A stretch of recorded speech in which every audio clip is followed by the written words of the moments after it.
օրենքի նախագծում գրված է, որ արգելվում է սույն օրենքով նախատեսված խաղերի մասնակցություն այն քաղաքացիների համար, ովքեր օգտվում են պետական բյուջեի ֆինանսավորմամբ կամ համաֆինանսավորմամբ իրականացվող սուբվենցիոն որևէ ծրագրից։ Այս կետը հանվել է։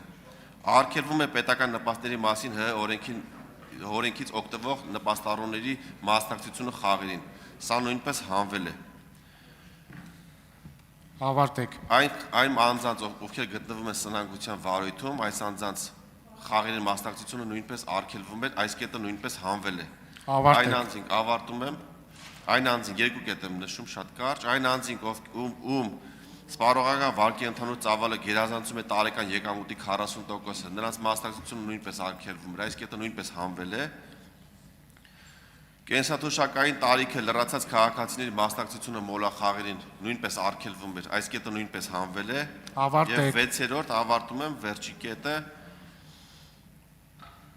Անջատեք խոսափողը, համեցեք։